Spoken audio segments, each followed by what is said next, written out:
పసిబిడ్డకి జన్మనిచ్చిన 16 ఏళ్ల వయసున్న బాలిక పరువు పోతుందని చెత్తబుట్టలో పడేసిన ఆ అమ్మాయి తల్లి.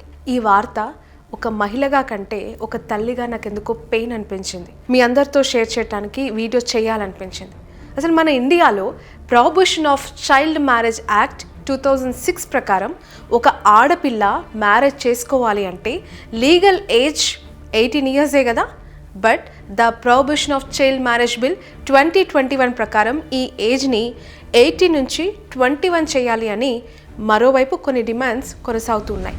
ఇలాంటి రాజ్యాంగం ఉన్న మన భారతదేశపు ప్రజలు మాత్రం ఆ చట్టాలని ఫాలో అవుతున్నట్లు ఇలాంటి ఇన్సిడెంట్స్ చూసిన తర్వాత నాకు కనిపించట్లేదు. అసలు మన భారతదేశంలో చాలామందికి రాజ్యాంగం అంటే ఏంటి, అది మనకి ఎలా యూజ్ అవుతుంది, దాన్ని తెలుసుకోవాల్సిన అవసరం ఎంత, అసలు మనకున్న హక్కులు ఏంటి అని సగం మందికి పైగా తెలిసినట్లేదు. అవి తెలియకే ఈరోజు మనం ఇలాంటి వార్తల్ని, ఇలాంటి దారుణాల గురించి మాట్లాడుకోవాల్సి వస్తుంది, చూడాల్సి వస్తుంది.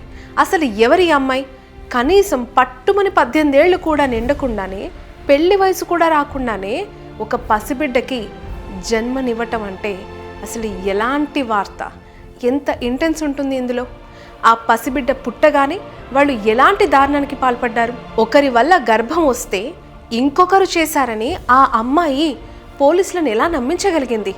జస్ట్ 18 ఇయర్స్ అమ్మాయి ఇలాంటి రాంగ్ ట్రాక్లో పోలీసులను తీసుకెళ్ళగలిగింది అంటే మీరు నమ్మగలరా? ఈ వీడియోలో ప్రతి విషయాన్ని ఇన్ డీటెయిల్గా తెలుసుకోవాలి. ఇలాంటి పనులు చేస్తే చట్టం ఎలాంటి శిక్ష వేస్తుంది అనే విషయాలు ఖచ్చితంగా మీరు చూడాల్సిన అవసరం ఉంది. ఎగ్జాక్ట్లీ ఇదే పాయింట్ ఆఫ్ వ్యూలో ఈరోజు మన వీడియో ద్వారా మనం డిస్కస్ చేయబోతున్నాం.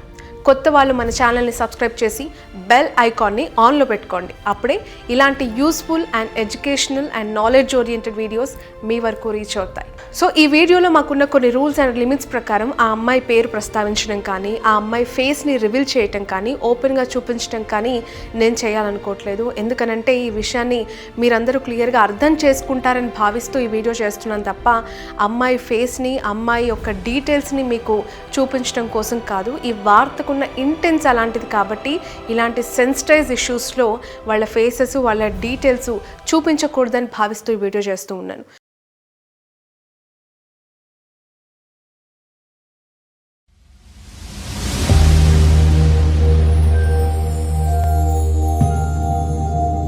నాగర్ కర్నూలు జిల్లాలోని కస్తూర్బా గాంధీ బాలికల విద్యాలయాలో ఇంటర్మీడియట్ ఫస్ట్ ఇయర్ చదువుతుంది ఆ బాలిక. సో ఆ విద్యార్థిని సోమవారం అంటే మార్చి 2వ తారీఖున ఎగ్జామ్ హాల్కి అందరూ అటెండ్ అయినట్టే ఎగ్జామ్కి వెళ్ళిపోయింది. అప్పటి వరకు తనకి ఎలాంటి ఆరోగ్య సమస్యలు ఉన్నట్లు కూడా ఆమెకే తెలియదు, ఆమె తల్లికి అసలే తెలియదు. తల్లిదండ్రులు పాప బాగా చదువుకుంటుంది కదా, మంచిగానే ఎగ్జామ్స్కి అటెండ్ అవుతుంది కదా అని అనుకున్నారు. మంచి మార్క్స్ తెచ్చుకొని ప్రయోజకురాలు అవుతుంది అని చెప్పి బోలెడు ఆశలు పెట్టుకున్నారు. అందరి తల్లిదండ్రులాగే తనకి కావాల్సిందల్లా ఇస్తూ సంతోషపెడుతూ ఉన్నారు. సంతోషపడుతూ మంచి రిజల్ట్స్ వస్తుందని వెయిట్ చేస్తూ ఉన్నారు. సో అదే రోజు సాయంత్రం ఆ అమ్మాయికి విపరీతమైన కడుపు నొప్పి రావటం స్టార్ట్ అయింది.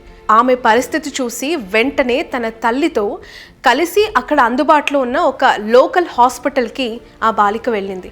అక్కడ డాక్టర్స్ ఆమె సిచ్యువేషన్ చూసి వెంటనే రెస్పాండ్ అయ్యారు, ఇమీడియట్ ట్రీట్మెంట్ స్టార్ట్ చేశారు. సో కడుపులో ఏమైనా ఇన్ఫెక్షన్ ఉందని చెప్పి, గడ్డలు ఉండటం కానివి ఏమైనా జరిగి ఉంటుంది అని వెంటనే కొన్ని టెస్టులు, స్కానింగ్లు, ఇమీడియట్గా ప్రిలిమినరీ టెస్ట్లు అన్నీ చేసేసారు, మెడికేషన్ గురించి ఇచ్చారు. బట్ వెంటనే ఆ అమ్మాయి, ఆమె తల్లి ఇద్దరు కలిసి పక్కనే ఉన్న స్కానింగ్ సెంటర్కి డాక్టర్ సజెషన్తో వెళ్ళడం జరిగింది. స్కానింగ్కి సంబంధించిన ఫీజుని కూడా వాళ్ళు అక్కడే పే చేస్తున్న టైంలో యాక్సిడెంటల్గా మరొకసారి అమ్మాయికి సెకండ్ టైం పెయిన్ రావటం స్టార్ట్ అయింది. సో అది తన తల్లి కూడా అబ్జర్వ్ చేసింది. తన బాధని భరించలేక ఆ స్కానింగ్ సెంటర్లోనే అక్కడే పక్కనున్న వాష్రూమ్లోకి వెళ్ళింది ఆ అమ్మాయి. ఆమెతో పాటు కంగారుగా ఏం జరిగిందో తన తల్లికి తెలియదు, ఏమవుతుందో ఆ అమ్మాయికి కూడా తెలియదు. ఇద్దరు కలిసి అక్కడున్న వాష్రూమ్లోకి వెళ్ళిన తర్వాత ఆమె కడుపులో నుంచి పన్నంటి మగబిడ్డకి ఆమె జన్మనిచ్చింది. ఒక్కసారి ఈ సిచ్యువేషన్ ఊహించండి. ఆ తల్లికి ఏం చేయాలో అర్థం కాదు, ఆ బాలికకి తల్లికి ఎలా చెప్పుకోవాలో అర్థం కాని సిచ్యువేషన్. కడుపులో నుంచి బిడ్డను తీయటానికి సహాయం చేసింది ఆ తల్లి. చూస్తే తన కూతురు ఒక మగబిడ్డకి జన్మనిచ్చిందనే విషయం తనకు అర్థమైంది. బట్ దానికి కారకులు ఎవరు అనే విషయం మాత్రం అక్కడ అడగలేని పరిస్థితి. ఈ విషయం అట్లీస్ట్ తన కుటుంబ సభ్యులకు కావచ్చు, బంధువులకు కావచ్చు, అక్కడున్న వాళ్ళకి, బయటి వాళ్ళకి చెప్పుకునే పరిస్థితి ఉంటుందా? పరువు పోతుందనే బాధ ఇంకెప్పుడు తలెత్తుకొని ఆ సమాజంలో బ్రతకలేను అని ఆలోచించి అక్కడే ఉన్న చెత్త బుట్టలో పడేసి అక్కడి నుంచి ఎస్కేప్ అవటానికి ఈ తల్లి కూతురు ఇద్దరు ప్రయత్నించారు. బట్ ఇక్కడే టర్నింగ్ పాయింట్ ఏంటంటే బయట ఉన్న స్కానింగ్ సెంటర్ ఎంప్లాయీస్కి చాలా పెద్ద డౌట్ వచ్చింది. వాష్రూమ్ నుంచి పసిబిడ్డ ఏడ్చిన శబ్దాలు వచ్చాయి. పుట్టగానే ఆ శిశువు ఏడుపులు వాళ్ళకి వినిపించాయి. చాలాసేపు ఈ తల్లి కూతుర్లు ఇద్దరు వాష్రూమ్లోనే ఉండిపోయారు, బయటికి రావట్లేదు. ఏదో కాన్స్పిరసీ కనిపిస్తోంది, సస్పీషియస్గా ఉంది అని చెప్పి వాళ్ళంతా డౌట్ పడుతూనే ఉన్నారు. ఆ వాష్రూమ్లో డోర్లు ఓపెన్ చేసుకొని వాళ్ళు వెళ్ళడం జరిగింది. అక్కడ ఏం జరుగుతుంది అని చెప్పి డైరెక్ట్గా చూడడం జరిగింది. అప్పుడే వాళ్ళకి చెత్తబుట్టలో పడేసిన నవజాత శిశువు కనిపించింది. వెంటనే లోకల్ పోలీస్కి కాల్ చేసి జరిగిందంతా ఆ స్కానింగ్ సెంటర్ వాళ్ళు చెప్పారు. బాగా బ్లీడింగ్ అవ్వటంతో అక్కడే ఆ బాలికని అడ్మిట్ చేసుకున్నారు. ఆ పసిబిడ్డని నాగర్ కర్నూల్ గవర్నమెంట్ హాస్పిటల్కి తీసుకెళ్లారు. అక్కడ డాక్టర్స్ వాళ్ళకి ప్రాపర్గా మెడికేషన్ అంతా ఇవ్వడంతో తల్లి బిడ్డ ఇద్దరు క్షేమంగా ఉన్నారని చెప్పి reports end of the day ఇచ్చారు. ఇన్ఫార్మ్ చేస్తే వాళ్ళు మన నాగర్ కర్నూలులోని విహాన స్కానింగ్ సెంటర్ తీసుకొచ్చి ఒకసారి చూపించేసరికి అక్కడే ఆ అమ్మాయి మగబిడ్డకు డెలివరీ అయిన తర్వాత ఇమీడియట్ గా స్కానింగ్ సెంటర్ వాళ్ళు గవర్నమెంట్ హాస్పిటల్ షిఫ్ట్ చేస్తూ మనకి ఇన్ఫార్మ్ చేసినారు. బట్ ఇక్కడ మీకు ఒక డౌట్ ఉండొచ్చు, అసలు ఆ అమ్మాయి ఎలా ప్రెగ్నెంట్ అయ్యింది అని చెప్పి. సేమ్ ఈ వార్త చూడగానే నాకు అదే అనిపించింది. అసలు ఆ అమ్మాయిని ఎవరైనా ట్రాక్ చేశారా, లేక ఆమె పైన ఏదైనా అత్యాచారం జరిగి ఆ అమ్మాయి తల్లికి చెప్పుకోలేని ఒక సిచ్యువేషన్లో ఇదంతా జరిగిందా అని. యాక్చువల్గా ఈ ఆర్టికల్ చదువుతున్నప్పుడు నేను కూడా అదే అనుకున్నాను. ఇన్డెప్త్గా వెళ్ళి సర్చ్ చేయడం జరిగింది. లేకపోతే ఇంటర్ చదివే అమ్మాయి ప్రెగ్నెంట్ ఎలా అవుతుందో, అది ఎలా సాధ్యం, అది కూడా ఇన్ని నెలలు తల్లిదండ్రులకు తెలియకుండా. బట్ ట్విస్ట్ ఇక్కడే ఉంది. ప్రజెంట్ ఇంటర్ చదువుతున్న ఆ అమ్మాయి ఒకప్పుడు 10th ఎగ్జామ్స్ తన అమ్మమ్మ ఊర్లో రాసింది. ఆ ఎగ్జామ్స్ టైంలోనే ఆమె వయసున్న ఇంకొక వ్యక్తితో సంబంధం పెట్టుకుంది అని చెప్పి, అతని వల్లే నేను ప్రెగ్నెంట్ అయ్యాను అని చెప్పి ఓపెన్గా పోలీసులకు స్టేట్మెంట్ ఇచ్చింది ఆ అమ్మాయి. ఆమె ఇచ్చిన వాగ్దానం ప్రకారమే ఆ వ్యక్తిని పోలీసులు అదుపులోకి తీసుకొని ప్రశ్నించారు, విచారించారు. ఈ కేసులో దర్యాప్తు ముందుకు తీసుకెళ్లారు. బట్ ఆ వ్యక్తి మాత్రం నేను ఆమెకి మెసేజ్ చేయటం నిజమే కానీ ఆమెతో ఎలాంటి శారీరక సంబంధం పెట్టుకోలేదని తెలిచారు. ఇక్కడ పోలీసులకే పెద్ద సవాల్గా మారింది ఈ కేసు. ఆ బాలిక గర్భం అయింది, ప్రసవం అయింది, మగబిడ్డకు జన్మనిచ్చింది, తన ద్వారా బిడ్డ పుట్టారని చెప్తోంది. బట్ దానికి కారణమైన వ్యక్తి నేను కాదు అని చెప్తున్నారు. అసలు దొంగెవరు దొరెవరు అర్థం కాలేదు పోలీసులకి.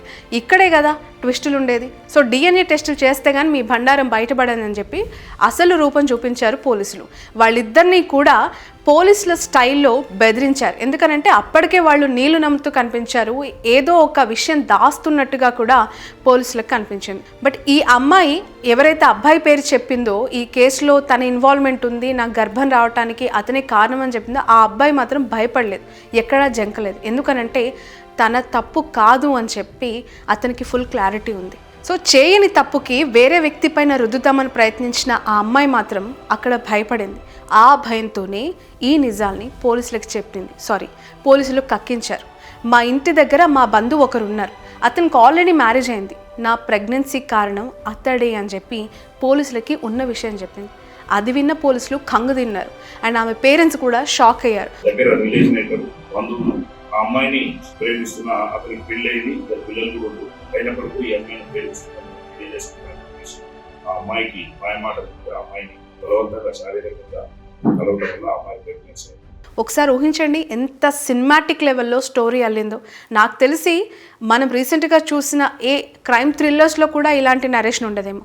అద్భుతంగా చదువుకొని మంచి భవిష్యత్తుకి పునాదులు వేసుకొని ఎన్నో ఆశలు పెట్టుకొని మంచి పేరు తెచ్చుకోవాలని చెప్పి కలలు కన్న తల్లిదండ్రులు కుమిలిపోయారు, పోలీసులు షాక్ అయ్యారు.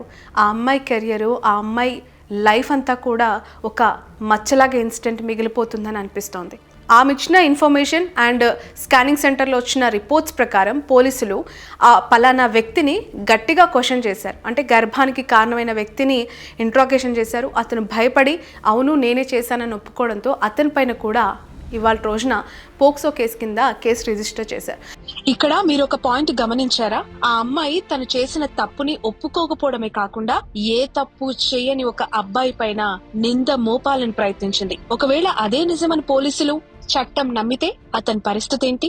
అమ్మాయి పైన నింద పడితే అది క్లియర్ అవటానికి ఎన్నో చట్టాలు చుట్టాలుగా మారుతున్న ఈ రోజుల్లో సేమ్ అదే ఎఫెక్ట్ అబ్బాయి పైన పడితే తను చేసింది తప్పు కాదు అని జస్ట్ ప్రూవ్ చేసుకోవడానికి జీవితకాలం కూడా సరిపోదు. చేయని నేరానికి శిక్ష అనుభవిస్తూ జీవితకాలం కారాగారాల్లోనే గడుపుతూ బలైపోయిన అబ్బాయిలు ఎంతో మంది కళ్ల ముందున్నారు.